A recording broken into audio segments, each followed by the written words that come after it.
Okay, so that's the legs all complete, assembled with the supports on.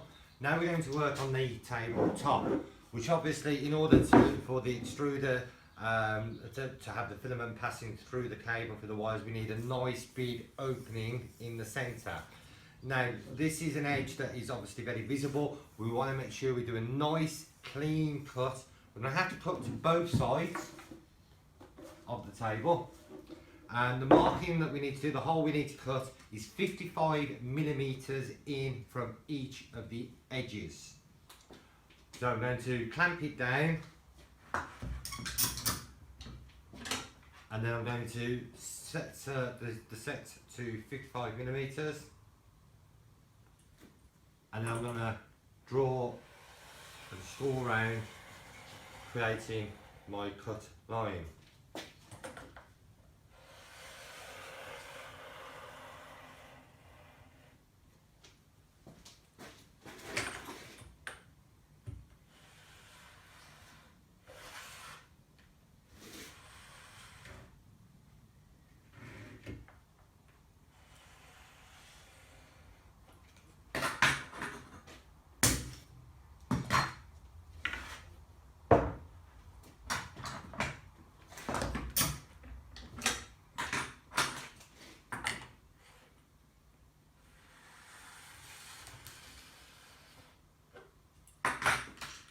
Okay, so that's one of the faces done. I need to do the other face, but again, I'm working on a blacker table.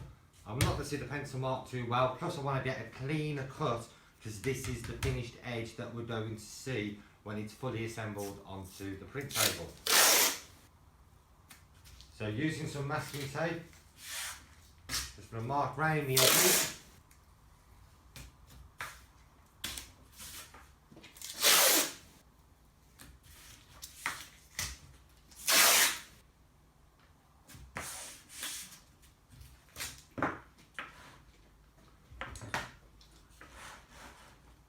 Clamp it down and repeat the process all over again on the top face.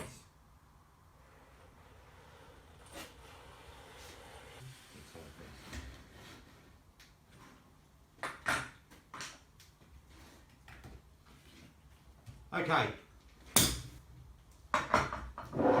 that's the top face marked, the underneath marked. We're now going to start the cut.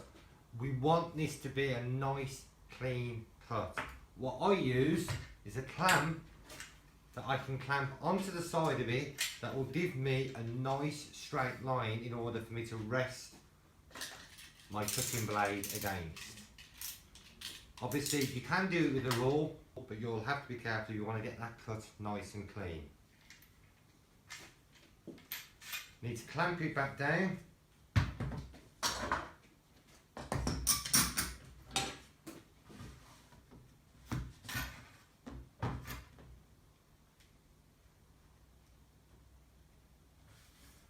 Position it on my line, and then using my blade I press to cut it in to the chipboard. And I could probably score this through in about 4 or 5 strokes. Just scoring will actually cut through the layers of the hardboard. That's what I'm going to do now.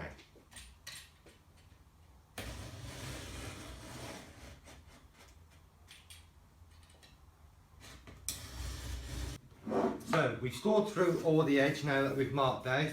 So we're all the way through the hardboard on that side, and we're all the way through the hardboard on this side. But we've got to remember we've got that honeycomb cardboard centre that helps provide the strength for the tabletop. And we want to keep as much of that intact around these perimeter edges as possible. So we'll have to use that sort of blade with a longish blade, whereas we can actually pop that in and then cut through, making sure we're cutting through the honeycomb centre, keeping as much of it intact as possible. That's what I'm going to do now.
so that's all the edges scored all the way around, both sides, and I've managed to cut all the way through, preserving as much of the honeycomb centre as possible. So now it's time to try and force this centre out, keeping it intact, the centre. So we're going to use that to have the print bed. So just gently tapping around it. You can see there, we can force that through.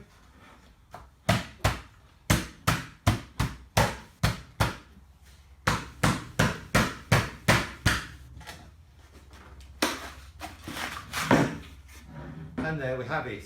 And if you can see there, we've kept a lot of this honeycomb intact, giving us strength still within this framework. And we're going to keep this for part of the print bed. We'll just put that to one side. Next, we're going to continue now to mount this onto the print table parts that we've already prepared, and then that should give us a nice solid cube, and then from then onwards we can start mounting the rods, the axes and all the other plastic components. Okay, so to mount the top now, well, flip the table over, making sure obviously the front is still at the front, and it's just going to give me easy access to be able to screw these down. Also, I want to try and keep everything as square as possible, so I'm going to clamp these together and then obviously be able to put the screws through. One of the other things to remember or take note of is putting the screws through. It's going to be tricky, we can't quite get in there even with like a stubby screwdriver.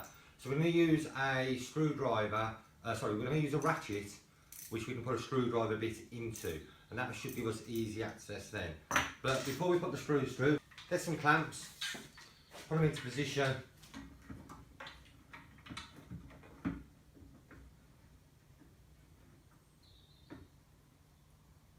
We put some just on over on the edges there, on both sides. And then because we're trying to keep everything nice and square, we'll put another one on the back there.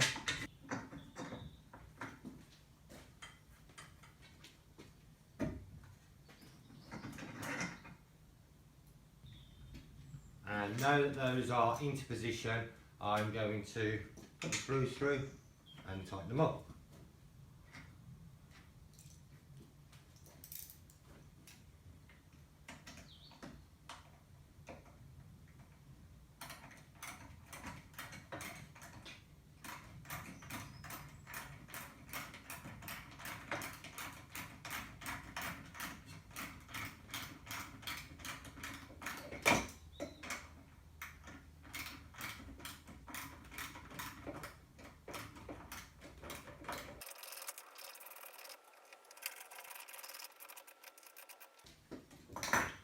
And now I'm going to repeat that for all four corners. Okay, so that's now all those legs and the top all fastened together, and what we should have now is a nice, square, strong frame. I mean, it's strong on its own, but when we actually come to put the rods through, so when the 8mm rods go through to there and there is also some fastening grub screws which go on here, here and here on both sides, which also all add to the rigidity and the strength, keeping everything square. So we're not actually just reliant on the tabletop, the rods themselves will add extra stability being held in with those grub screws.